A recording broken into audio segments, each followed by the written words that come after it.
Hi అండి, welcome to food kitchen. నేను మీ నాగిని. ఎలా ఉన్నారు అందరూ? నేను బాగున్నానండి. ఈరోజు నేను ఒక ఇంపార్టెంట్ విషయాలు మీతో షేర్ చేసుకుందామని ఈ వీడియో చేస్తున్నానండి. మనకి జనరల్గా ఈ టైంలో జలుబు చేయడం కామన్, ఎందుకంటే వర్షాలు పడుతున్నాయి, క్లైమేట్ కూల్గా ఉంది. జలుబు దగ్గు రావడం అనేది కామన్ సిమ్టమ్ కదండి. మామూలుగా అయితే మనం పట్టించుకోము, కానీ ఈ టైంలో అనుమానం, భయం. ఎందుకంటే ఈ కరోనా వైరస్ అనేది అందరికీ స్ప్రెడ్ అయిపోతుంది కాబట్టి మనకి ఆ భయం అనేది కామన్ అండి. మరి ఇలాంటి టైంలో మనం ఎలాంటి జాగ్రత్తలు తీసుకోవాలి? మన ఇంట్లో ఉండే వస్తువులతోనే మనం చాలా కేర్గా ఉండొచ్చండి. నాకు తెలిసిన వంటింటి 7 చిట్కాలు చెప్తానండి.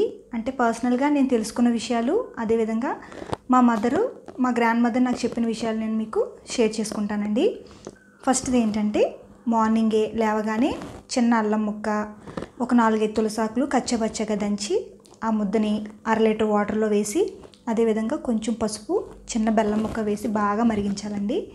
ఆ మరిగించిన వాటర్ని చల్లారిన తర్వాత ఒక టీ గ్లాస్ తీసుకుంటే చాలా మంచిది. అదే పిల్లలకైతే కనుక ఒక 2 టీ స్పూన్లు పట్టించండి. ఈ టైంలో రోజు రోజు ఈ విధంగా తీసుకుంటే మనకి చాలా మంచిదండి. ఆ జలుబు సిమ్టమ్స్ ఏమన్నా ఉంటే కనుక అది పోతుంది. నెంబర్ 2, జనరల్గా మనకి వర్షాలు పడుతున్నాయి కాబట్టి ప్రజెంట్ ఉన్న వాతావరణానికి గొంతులో థ్రోట్ ఇన్ఫెక్షన్ ఫీలింగ్ అనేది రావడం సర్వసాధారణం అండి. అందరికీ గొంతులో మంట కానీ, దురదగా, కొంచెం థ్రోట్ ఇన్ఫెక్షన్ ఫీలింగ్ అనేది కలుగుతుంది కదా. అలాంటప్పుడు ఏం చేయాలంటే, ఒక గ్లాస్ వాటర్ తీసుకుని అందులో కొంచెం పసుపు, ఉప్పు వేసి ఆ వాటర్ని కొంచెం నోట్లో వేసుకుని గొంతుకు తగిలేలాగా పుక్కిలించాలి. అలా 2-3 సార్లు చేస్తే కనుక రోజుకి ఆ థ్రోట్ ఇన్ఫెక్షన్ అనేది పోతుందండి. నెంబర్ 3, ఈ టైంలో మామూలు వాటర్ కన్నా హాట్ వాటర్ తాగడమే మంచిదండి. అది కూడా కొంచెం సిప్ చేస్తూ ఎక్కువ సార్లు తీసుకోండి, చాలా మంచిది. నెంబర్ 4, జలుబు చేసినప్పుడు ముక్కు పట్టేస్తుంది కదండి. ఆ టైంలో మీరు రోజుకు ఒక 2 సార్లు వేడి నీళ్ళు బాగా మరగబెట్టి అందులో పసుపు వేసి ఆవిరి పట్టండి. మనకు అది ముక్కు తిప్పడ, జలుబు ఉంటే కనుక పోతుంది. నెంబర్ 5, ఈ టైంలో మనకి ఇమ్యూనిటీ చాలా ఇంపార్టెంట్ అండి. ఆ ఇమ్యూనిటీ బిల్డప్ చేసుకోవడానికి ఆరెంజ్ జ్యూస్ తాగడం చాలా మంచిది. ఒకవేళ ఆరెంజెస్ లేకపోతే కనుక అట్లీస్ట్ నిమ్మకాయ జ్యూస్ అన్నా తాగండి. అంటే ఒక అరచెక్క నిమ్మకాయని వాటర్లో పిండుకుని తాగొచ్చు. మనకి సి విటమిన్ చాలా ఇంపార్టెంట్ అండి.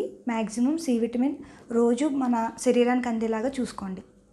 నెంబర్ 6, మనకి జలుబు చేసిన తర్వాత గొంతులో ఏదో పట్టినట్టుగా, గొంతులో ఏదో ఉన్నట్టుగా మనకు ఆ కఫ్ అనేది ఉన్న ఫీలింగ్ ఉంటుంది కదండి. అలాంటప్పుడు చిన్న అల్లం ముక్క తీసుకుని దానిపైన పీల్ తీసేసి చిన్న చాకుని ఆ అల్లం ముక్కకి గుచ్చి కాల్చండి. కాల్చిన తర్వాత అందులో చిన్న ఉప్పు పెట్టి బుగ్గను పెట్టుకోండి. అలాగ బుగ్గలు పెట్టుకుని కొంచెం నవ్వులుతూ ఆ రసాన్ని మింగుతూ ఉంటే కనుక ఆ లోపల ఉన్న కఫ్ అనేది మనకి పోతుందండి. ఆ కఫ్ అనేది పోతుంది, చాలా బాగా పనిచేస్తుందండి అల్లము, ఉప్పు. మీకు ఎప్పుడైనా అలా థ్రోట్లో కొంచెం కఫ్ ఉన్నట్టు అనిపిస్తే కనుక ఈ విధంగా చేయండి, చాలా బాగా తగ్గుతుందండి. నాకు ఎప్పుడు కొంచెం కఫ్ ఉన్న ఫీలింగ్ ఉన్నా సరే ఆ విధంగా అల్లము, ఉప్పు వేసుకుని బొగ్గను పెట్టుకుంటూ ఉంటానండి, చాలా బాగా తగ్గుతుంది. నెక్స్ట్ 7, ఈ టైంలో మనం మంచి ఫుడ్ తీసుకోవాలండి. అంటే మ్యాక్సిమం ప్రోటీన్, అన్ని పోషక విలువలు అందేలాగా ఆహారం తీసుకోండి. ఆకుకూరలు, పళ్ళు, అదేవిధంగా ఎగ్స్, బాదం, ఇలాంటివన్నీ తీసుకుంటే కనుక మన బాడీ ఇమ్యూనిటీ బాగుంటుంది, ఏదొచ్చినా సరే తట్టుకోగలుగుతాము. ఈ 7 చిట్కాలు మీకు ఎంతో ఉపయోగపడతాయని నేను అనుకుంటున్నానండి. మరి ఈ వీడియో నచ్చినట్లయితే కనుక లైక్ చేయండి, అలాగే ఈ ఇంపార్టెంట్ విషయాన్ని అందరికీ షేర్ చేయండి. మళ్ళీ నెక్స్ట్ వీడియోలో రెసిపీతో మీ ముందుకు వచ్చేస్తానండి. అంతవరకు సెలవు, నమస్తే.